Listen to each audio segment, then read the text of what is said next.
8 मार्च 2026 का दिन पूरी इंडिया के लिए बहुत इंपॉर्टेंट था, लेकिन उससे भी ज्यादा इंपॉर्टेंट था उन 1,09,000 स्टूडेंट्स के लिए जो सीए फाउंडेशन का एग्जाम देकर रिजल्ट का वेट कर रहे थे। उन्हीं का रिजल्ट 8 मार्च 2026 को भी आने वाला था। तो इस बार रिजल्ट रहा 20% ओनली। 20% मतलब अप्रॉक्स 21,000 ही स्टूडेंट्स पास आउट हुए हैं। तो first of all congratulation to all those students जिन्होंने ये अटेम्प्ट क्लियर कर लिया। लेकिन जो फेल हुए वो निराश मत हो, क्योंकि लहरों से डरकर नौका पार नहीं होती, कोशिश करने वालों की कभी हार नहीं होती। अब फेल होने के पीछे दो कारण हो सकते हैं। पहला रॉन्ग डायरेक्शन और दूसरा लक फैक्टर। तो बच्चों, लक फैक्टर तो हमारे हाथ में नहीं है, पर रॉन्ग डायरेक्शन को सुधारा जा सकता है। तो आज मैं आपको मिलवाने वाली हूं हर्ष जायसवाल से, जो हमारी क्लास के स्टूडेंट है और उन्होंने हर सब्जेक्ट में मोर देन 60 मार्क्स कवर किया है। तो उन्हीं से सुनते हैं कि उन्होंने क्या स्ट्रैटेजीज अपनाई और कैसा रहा उनका ये सफर। चलिए हर्ष, आप पहले तो बहुत बहुत congratulations to you ma'am so much. और पहले बता दीजिए आप कितने खुश हैं और आपके फैमिली वाले कितने खुश हैं। मैं भी बहुत खुश हूँ, मेरी फैमिली भी बहुत खुश है कि सीए का एक फर्स्ट लेवल जो होता है फाउंडेशन वो क्लियर हो गया है। Very good. और चलिए अब हम कुछ सब्जेक्ट वाइज डिस्कशन करते हैं। तो पहले आप अकाउंट्स के बारे में बता दीजिए, कहाँ से पढ़ना चाहिए, कितने घंटे पढ़ना चाहिए, प्रैक्टिस नीड्स या फिर ओरली क्वेश्चन कर लो तो इनफ है। सभी सब्जेक्ट्स के बारे में बताऊँ तो मेनली तो आईसीआई जो मॉड्यूल देती है वही मेन होता है, उसकी प्रैक्टिस करते रहनी चाहिए, उसका रिवीजन करते रहना चाहिए और खुद के नोट्स जितने हो सके वो बनाने के एंड क्वेश्चंस की प्रैक्टिस करने की।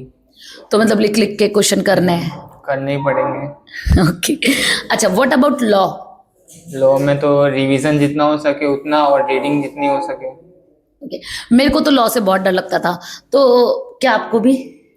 लगता था स्टार्टिंग में, लेकिन धीरे धीरे जैसे पढ़ाई करते गए तो इजी लगने लगा। ओके, मॉड्यूल्स का कितना रोल मानते हो आप लॉ और ई को क्लियर करने में, थियरी सब्जेक्ट क्लियर करने में मॉड्यूल्स का कितना रोल है? मेन तो मॉड्यूल है, उसको ही जितनी टाइम रीड कर सके उतनी टाइम करने का। Okay, and what about QA? QA में तो क्वेश्चन की प्रैक्टिस लगती है बस।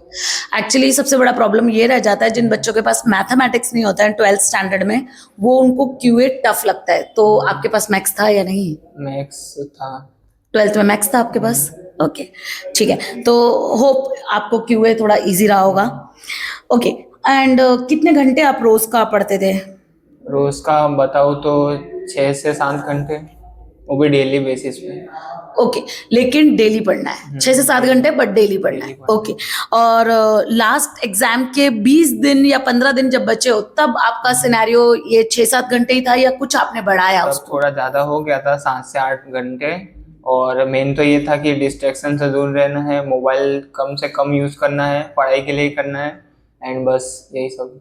क्या आप मोबाइल दूर रख पाए थे? हाँ, अब कुछ आना है तो करना तो पड़ेगा ही। ओके, तो बच्चों ये सबसे बड़ी और इम्पोर्टेंट बात है कि आप मोबाइल से दूर रह सकते हो। अच्छा, कुछ लोगों को तो यही नहीं पता होता है कि मोबाइल से दूर रह भी सकते हैं क्या।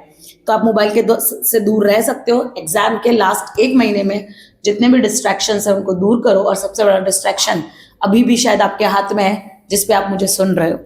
चलो आगे चलते हैं। Any other tips you want to give to students जो अभी मई अटेम्प्ट देने वाले हैं?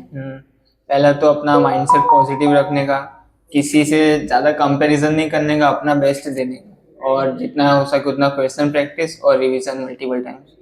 हाँ, मतलब नया मटेरियल उठाने से अच्छा है लास्ट मोमेंट पे आप उन्हीं को रिवीजन करो। और दूसरा, कंपैरिजन मत करो, आपका क्या लेवल है उस अकॉर्डिंग प्रिपेयर करो। ठीक है, ओके। और लास्ट क्वेश्चन कि आपका एक्सपीरियंस क्या रहा श्रीधर में? एक्सपीरियंस तो बहुत अच्छा था, मेरे कुछ बेसिक क्लियर नहीं थे 11 से लेके, वो पवन सर ने क्लियर किया अकाउंट्स के अंदर। मिथुन सर का गाइडेंस बहुत अच्छा था, उनकी वजह से मैं सीए फाउंडेशन क्लियर कर पाया। और वो सर ऐसे है कि मैं उनको कभी भी मैसेज करूँ एग्ज़ाम के 1 दिन पहले तो भी वो रिप्लाई देते थे। एग्ज़ाम के इनफैक्ट 2 घंटे पहले भी मैंने उनको एक क्वेश्चन भेजा था तो भी उन्होंने मेरे को रिप्लाई दिया था, फ़ोन करके समझाया भी था। तो श्रीधर के बारे में क्या आप अलग, दूसरे कोचिंग से क्या अलग है श्रीधर? कि एक बैच में नंबर ऑफ स्टूडेंट्स कम लेते हैं और बेसिक पे ज़्यादा ध्यान देते हैं। ओके, तो मतलब ओवरऑल श्रीधर का एक्सपीरियंस आपके साथ अच्छा रहा, बहुत अच्छा रहा, और आपको पढ़ाई में भी बहुत हेल्प हुई है। ठीक है, तो ये थे हमारे साथ हर्ष जो अपना एक्सपीरियंस शेयर कर रहे थे। तो बच्चों, अगर आप भी मई अटेम्प्ट देने वाले हो या फिर आप सीए करने की सोच रहे हो तो आप हमसे मिल सकते हो श्रीधर इंस्टीट्यूट ऑफ कॉमर्स में। Thank you.